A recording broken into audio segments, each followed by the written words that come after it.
Olá! Hoje no mundo político, o PDT mineiro e as disputas de 2022. A candidatura ao governo, os conflitos internos no ano eleitoral e o palanque para Ciro Gomes no estado. Eu vou conversar com o pré-candidato ao governo de Minas, o ex-deputado Miguel Correia.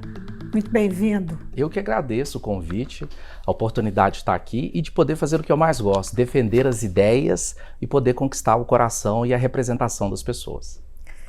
Deputado, o senhor estava chamando o senhor de deputado, afinal ficou lá 3 mandatos na Câmara Federal, então vamos na Câmara dos Deputados. Mas fique à vontade, então vamos lá. chame como quiser. O senhor está com a candidatura posta, apesar de o TSE ter cassado seus direitos políticos por abuso de poder econômico, o que o torna inelegível. Perfeito. E já recorreu ao Supremo. Perfeito. Não é?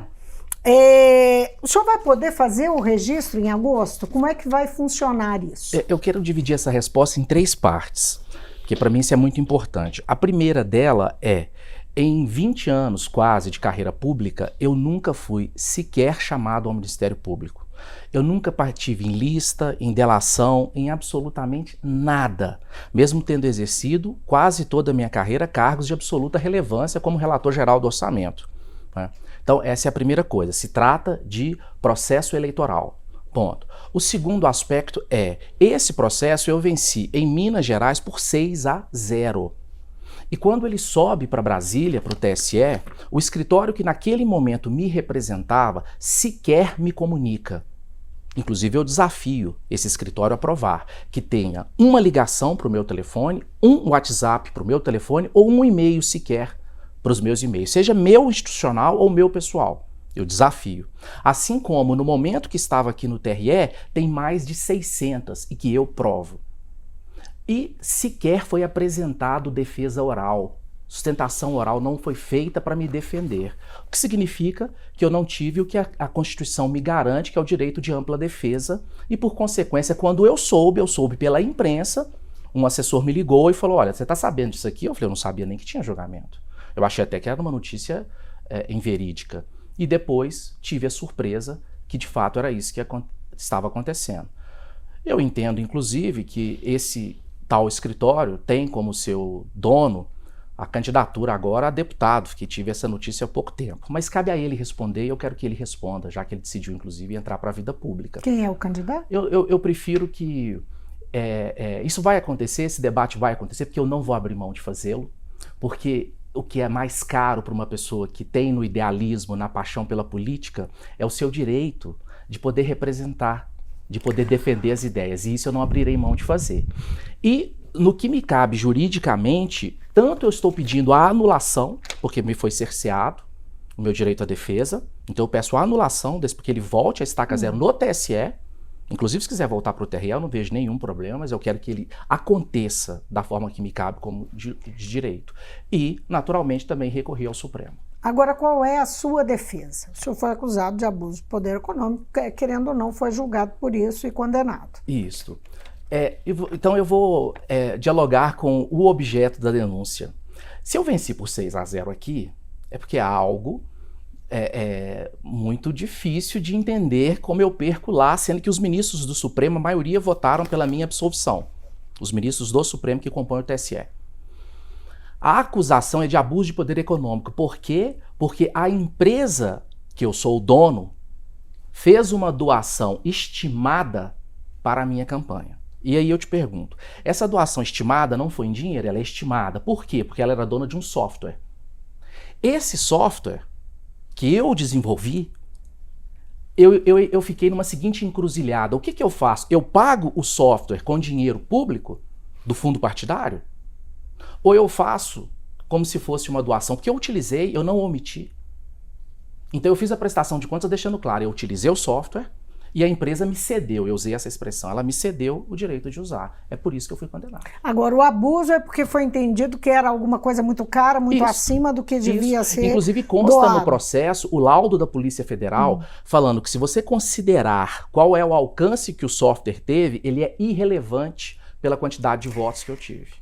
Agora, uma outra questão que toda vez que falam na sua pré-candidatura é levantada, são acontecimentos recentes que começaram lá no início de maio.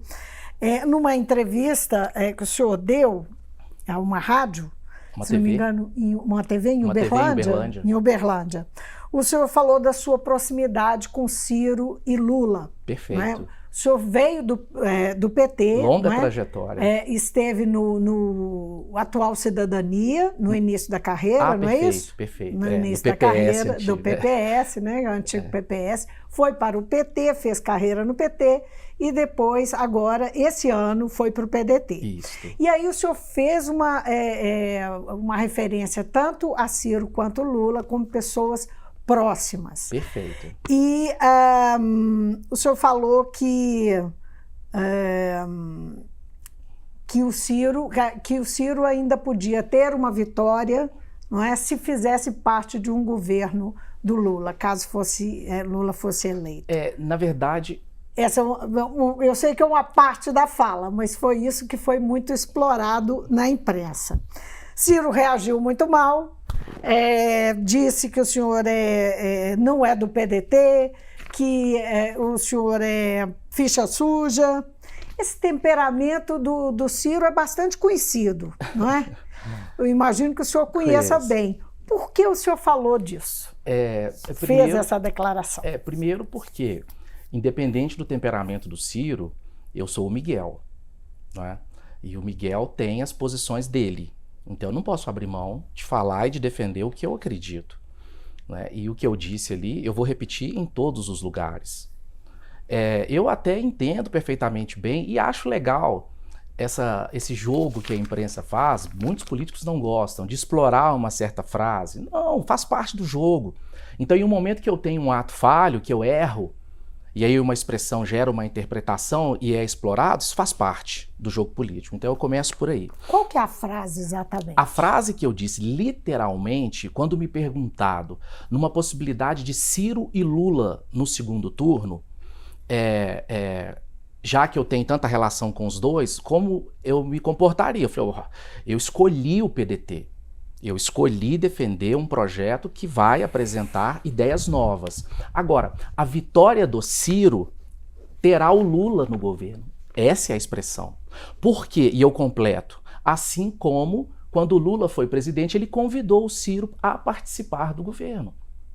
Então, o conjunto da expressão está claro. O Ciro vencendo, ele convidará o Lula ao governo. A interpretação foi, a vitória do Ciro é o Lula ser presidente, né?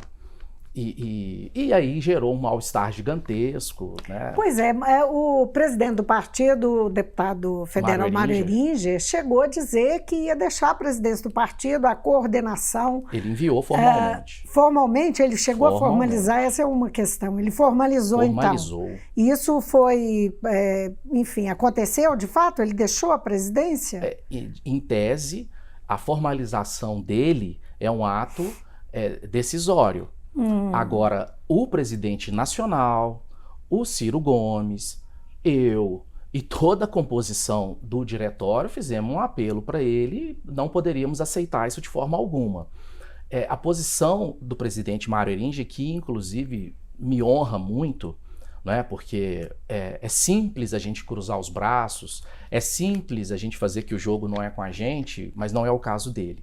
Né? Então, ele de fato é um presidente e, por consequência, ele entendeu que tudo o que nós acordamos para apresentar a pré-campanha, e fizemos isso com o Lupe principalmente, não estava de acordo mais com os interesses do partido, então ele não estava habilitado mais a essa representação, o que naturalmente não é o fato em si, e por consequência o Lupe conversou muito com ele e tudo, e nós não podemos abrir mão dele. E ele ainda está refletindo, mas nós temos convicção que ele não abrirá mão da liderança do PDT. Agora, o senhor é o candidato a vice pelo governo do Estado, não é? A governador. Pois exatamente, a governador. O senhor está confortável dentro do PDT? Vai conseguir levar até o fim? Porque qual que é a ideia da sua candidatura? Um dos pressupostos dela é dar palanque a Ciro Gomes.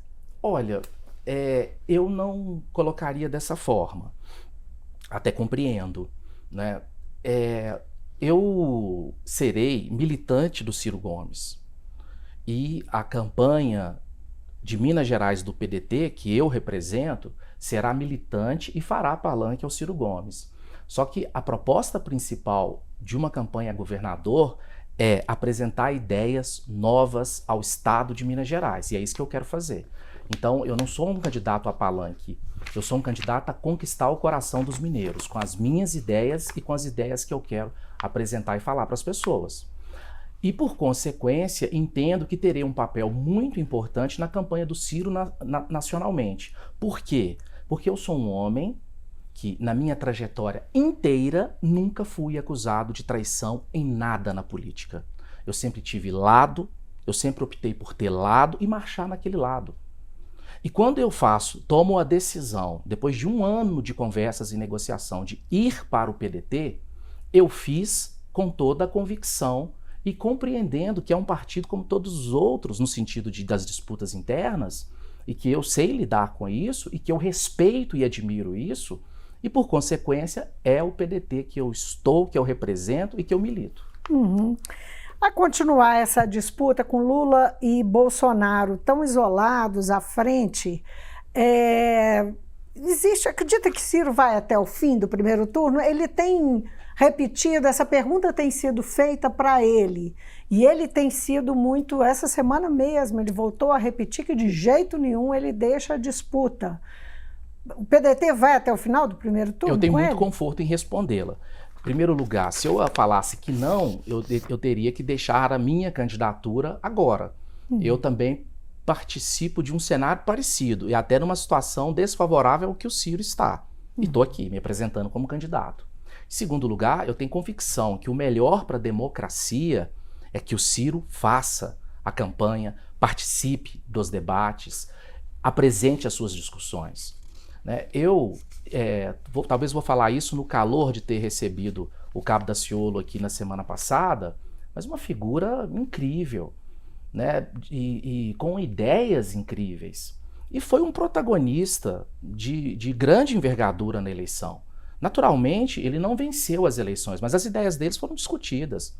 Então o Ciro hoje, ele representa toda a possibilidade de vencer uma eleição, assim como ele tem diversas e diversas ideias para contribuir para o país que nós gostamos. Agora, o que o PDT quer fazer diferente no governo do estado caso o senhor seja eleito? Esse é o ponto principal da minha campanha. E é isso que eu quero destacar. Eu vou trazer só um pequeno detalhe antes, que a minha trajetória inteira foi ligada a fazer com que as pessoas tivessem chance alternativa e pudessem crescer. Então eu quero apresentar a minha campanha ao governador com uma expressão muito forte, que é, como governador, eu quero fazer você ganhar dinheiro. Essa é a expressão que eu vou utilizar e que naturalmente o fundamento dela é explicar como, e é com ela que eu quero conquistar o coração das pessoas. Em primeiro lugar, porque eu fui secretário de Estado de Desenvolvimento Econômico, Ciência e Tecnologia, e Minas Gerais foi o estado que mais gerou empregos, pelo modelo que apostei, que ali era um aluno. Fui um aluno aprendendo como fazer, rodando o Brasil e o mundo, entendendo quais eram as melhores soluções para gerar empregos e inclusive entendendo que modelos tradicionais de gerar empregos estão falidos, ultrapassados e não funcionam mais, como atrair grandes empresas. Por quê? Porque custam caro ao Estado, porque geram poucos empregos, porque tem isenção fiscal e porque o dinheiro não fica aqui. Você retém o dinheiro do imposto, naturalmente, mas o dinheiro do lucro são dos acionistas. Os acionistas dessas grandes empresas estão aonde? Dificilmente no Brasil. Em Minas Gerais, ainda mais complexo.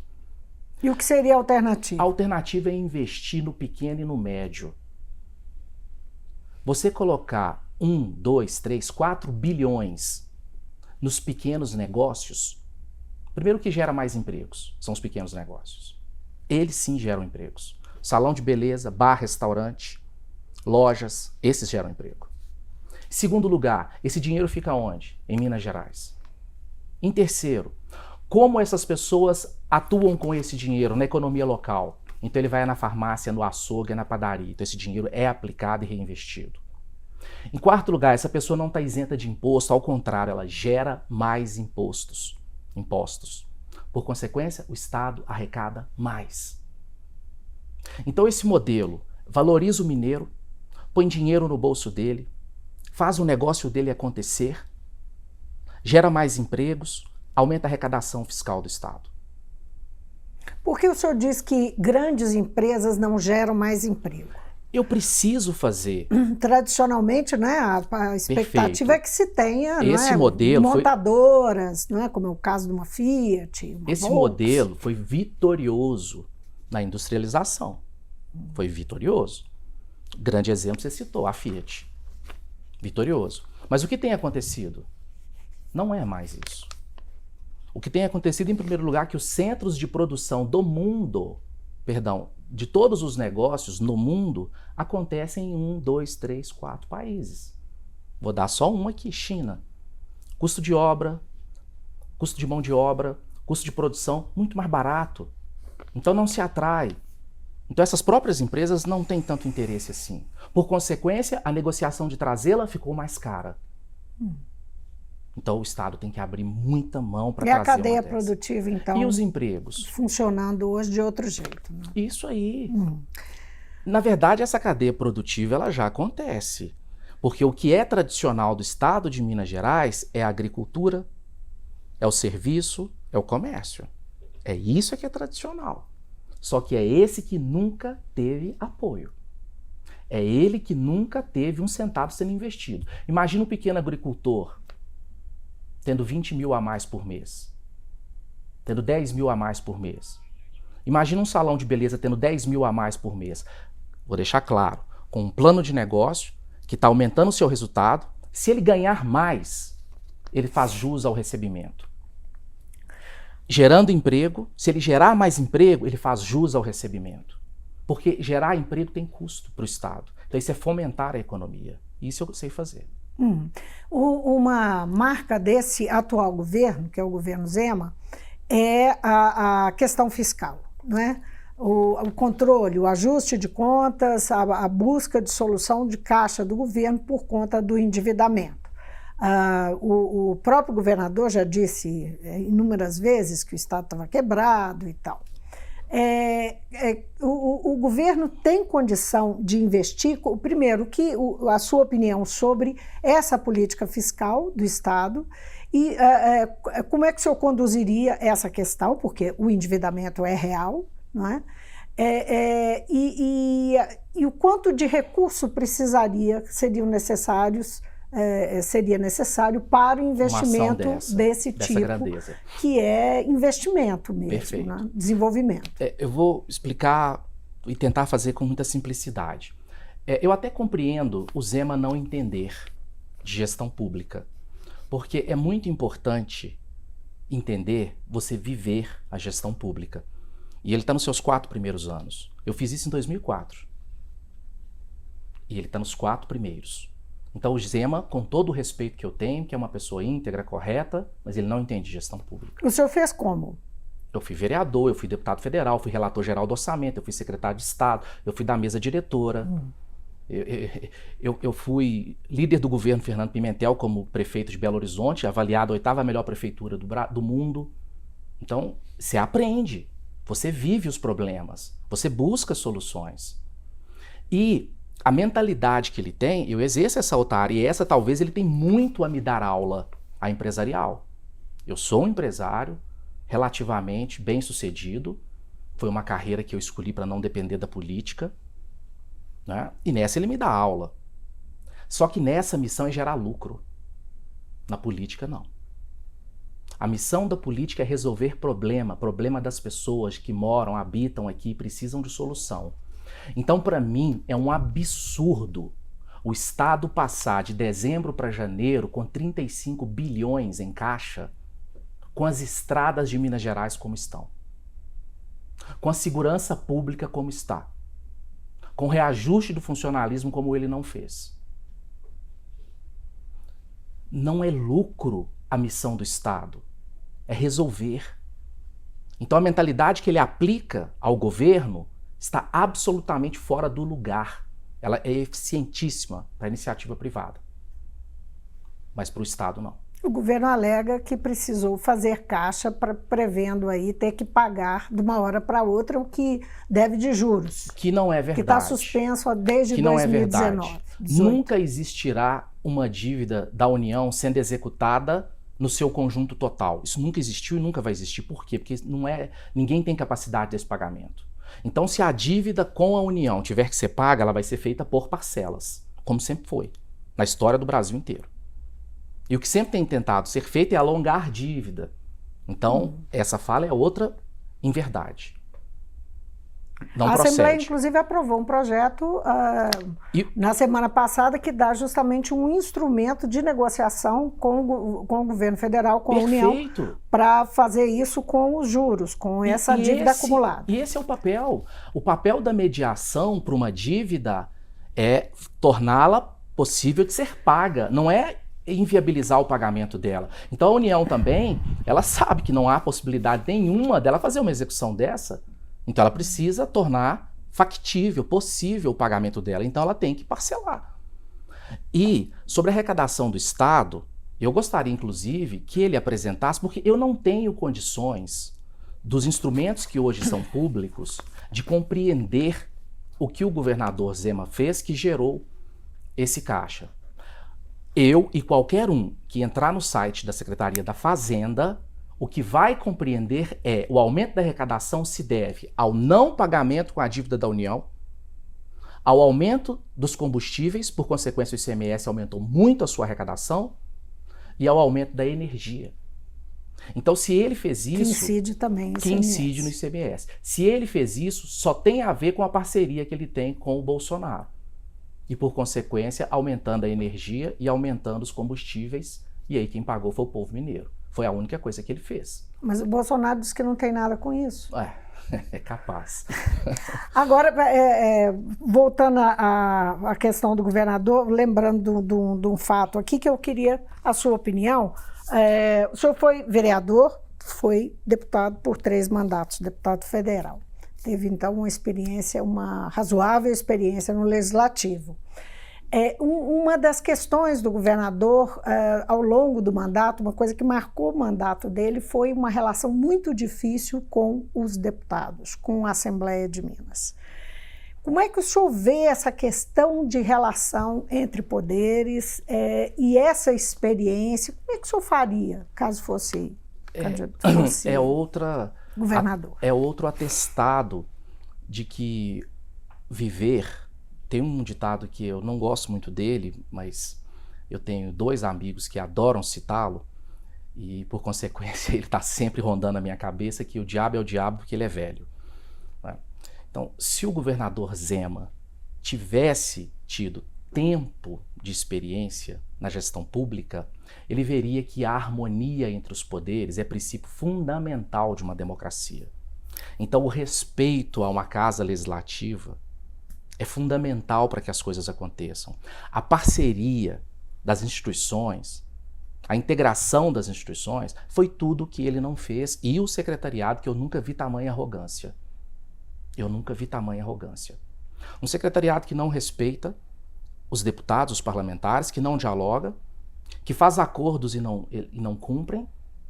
Porque, inclusive, se for para falar aqui em relação à proposta que a Assembleia apresentou, ela é inconstitucional. Eu não faço e nunca farei na minha vida proselitismo ou falas populistas. Quem tem o exercício de mandar é o Executivo. Então, de fato, o Estado estava certo. O Estado não está certo no ponto que ele não negociou, ele não conversou, ele não cumpriu e ele não compreendeu. Porque com um caixa desse, por que não foi feito? Por que os servidores não mereciam ter um reajuste? Por que a polícia do nosso Estado, a Polícia Civil do nosso Estado, eu acho que é o 20º Estado que paga pior aos policiais civis. A Polícia Militar de Minas Gerais, eu tenho orgulho de ser filho de um policial militar, meu pai já morreu, mas me criou assim, é a Polícia Militar mais exemplar do Brasil inteiro. Então, um governador, ele precisa compreender isso, mas não é essa a compreensão de um empresário. A compreensão de um empresário é: Isso é gasto. Eu não vou gastar. Eu vou ficar com o dinheiro. Eu não sei o que ele está achando, o que ele vai fazer. Porque ele pode, inclusive, não vencer as eleições. Faz parte da democracia. Mas ele tem uma larga vantagem, não é? Uma folgada vantagem ainda sobre o segundo colocado. Por que o senhor acha que o eleitor o vê dessa forma? Nós estamos aqui levantando questões não é, do governo dele, o senhor está fazendo críticas, dizendo que faz diferente. Por que o senhor acha que o eleitor dá a ele uma... coloca ele na liderança? Você quer que eu te conte o dado concreto? Primeiro que o dado concreto não é esse. Vou te dar o dado concreto. 40% da população só tem uma opção definida. Em segundo lugar, desses 40, ele tem 35, vamos arredondar aí, tem pesquisa com menos, com mais, vamos pôr 35. Então 35 de 40, 12, vamos arredondar para 15%, ele tem 15%. 15% um governador em exercício. Ponto 1. Segundo lugar, se essa for a perspectiva correta, ele não seria governador e quem seria era o Pimentel ou a Anastasia. Que ele era o último e venceu. E também porque, e o mais importante, é agora que a eleição vai acontecer. Então, se a eleição fosse Esses 4 hoje, meses é que são ele definidores. venceria. Que bom que faltam 4 meses. E esse é o espaço que eu estou usando aqui para tentar conquistar alguns e poder crescer nas pesquisas. Deputado, só para a gente terminar o programa, essa é uma pergunta que a gente tem feito a todos os pré-candidatos que vêm até nós. A gente pergunta sempre como é que vê essa discussão, como é que os candidatos veem essa discussão sobre a lisura das urnas ou uma eventual fraude, as acusações de fraude que sistematicamente o presidente da República levanta, não é, essas suspeitas. Qual que é a sua opinião sobre essa discussão? Em primeiro lugar, nós não podemos desprezar a ciência. A urna eletrônica é um processo apurado e construído pela ciência, que produziu uma solução tecnológica onde põe o Brasil de ponta no mundo. No mundo. Ponto. O outro aspecto não há, até o momento, nenhuma comprovação e nem nenhuma autoridade eu digo de conhecimento, que conseguiu fazer com que fosse possível vazamento. O que as pessoas não compreendem, ela fala, mas qualquer hacker invade. A urna eletrônica, ela não está online. Por consequência, como que você invade algo que não está online? E agora, como qualquer agente público, eu quero sempre preservar pela segurança dessa instituição e, por consequência, aumentar e fazer com que cada vez mais aumente a sua segurança, aumente a sua capacidade de promover a democracia com os números absolutos e concretos. Muitíssimo obrigada pela sua presença aqui no Mundo Político. Um bom trabalho, que vai ter muito, hein? Eu quero agradecer muito e quero te pedir desculpas, porque política é algo que me apaixona muito, então tem hora que eu empolgo e falo com muita energia e posso parecer deselegante, eu não quero cometer isso com você. Imagina, de jeito nenhum, muito obrigado. Obrigada. Eu conversei com o ex-deputado Miguel Correia, que é pré-candidato ao governo de Minas pelo PDT. Você de casa, obrigada pela companhia e até amanhã.